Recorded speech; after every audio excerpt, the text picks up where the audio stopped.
But like directly, the 9 rings for the men, they worked exactly. Now again, of Sauron's course, plan. if Sauron's plan had worked and if the 7 had worked the way that they were intended to, he would have had like 9 Ringwraiths and then 7 dwarven Ringwraiths, which would have been really cool to see as well. I mean, that would have been cool. That would have been deadly. Anyway, let's get back on track. So over the centuries, the 9 men prospered as their power and wealth and mortal lifespans extended under the corrupting influence of their rings. And as time wore on, their mortal bodies began to decay and fade, and they started becoming more and more part of the Wraith world. And then like they kind of began to spend time kind of in both worlds, and they could see things that were unseen, and they lived in both worlds for a little while. But then eventually they just completely slipped into the shadow world and became Nazgul or Ringwraiths. And they were just enslaved entirely to Sauron's will.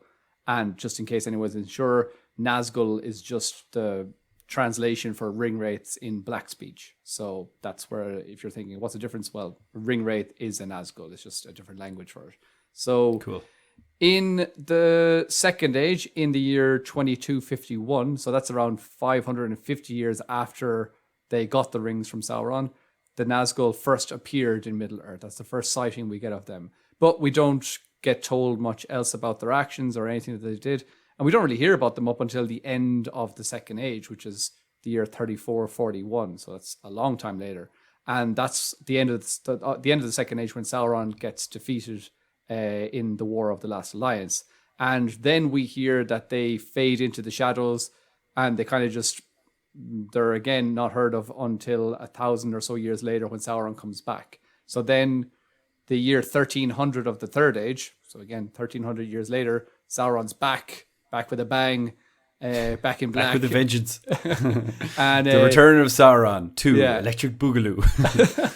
And he kind of just sets up shop in Dol Guldur, and the Ringwraiths return then as well. And the leader of the Ringwraiths heads up north, and he gathers all these evil men, and they found the witch kingdom of Angmar. And that gives the Lord of the Nazgul his famous moniker of the Witch King of Angmar. So that's all we kind of hear about them up to that point. But who were these 9 men? Do you have any idea who these guys were, Dave? I think that there isn't really any information on them, but I do remember looking up this very question ages ago, and there was one that stuck out. I think there might have been like 2 or 3 other theories, but one of them was an Easterling. Yes. Or, well, what's theorized is one, or hypothesized. No, You're you're correct. Now, so I'll get to that in a second, but yeah, very good. Well done. So basically, we don't have a lot of information at all on these men, and we actually don't know anything about who they were before Sauron gave them the rings, apart from assuming that they were men who held high positions of power and rank in the world of men.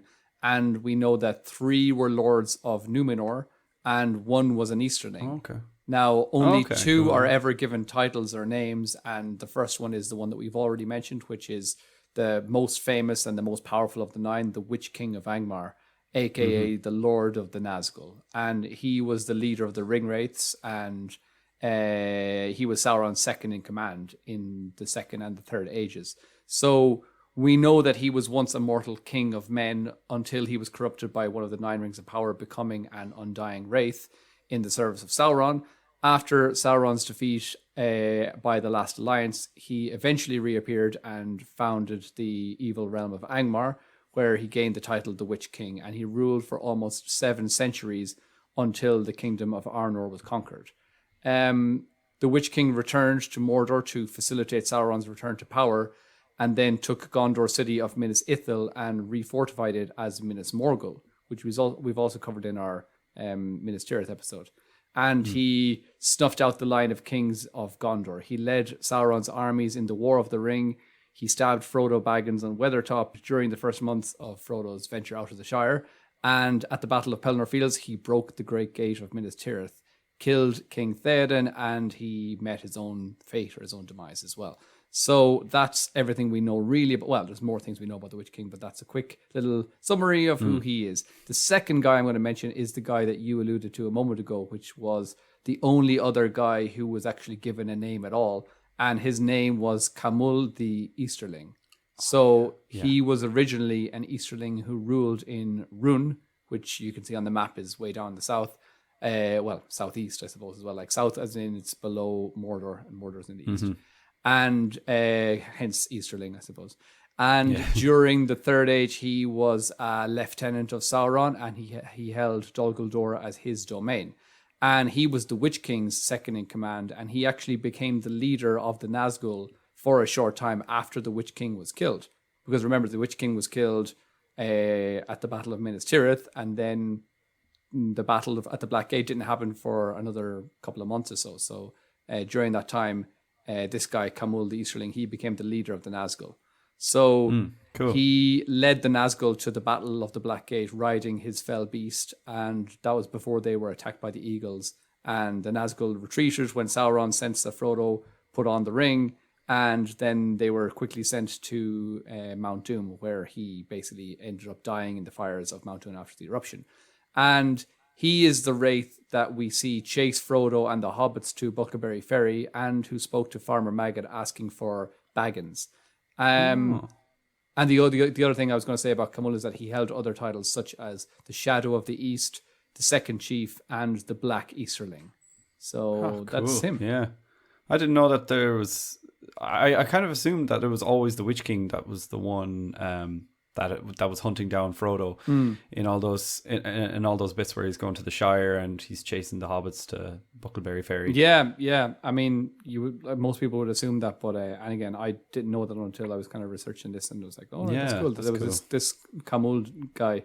Camul. Do you remember actually? Camel, I don't know. Camelot. Camulot. Yeah, isn't it like Kham? That kind of spelling, Khamul. UL and U with one of those little like triangular things on top. Oh yeah, well, one of those things for like rune as well. Which I'm just going to assume is pronounced more like a ooh sound. Camul. Yeah. Otherwise, it might be just camel. Do you remember I'm basing this on absolutely nothing. I'm just kind of going, probably Kabul sounds. Yeah, whenever you see there's like some sort of dot or accent or something over a letter, I would just like extend it and be like, ooh, rather than camel. Exactly.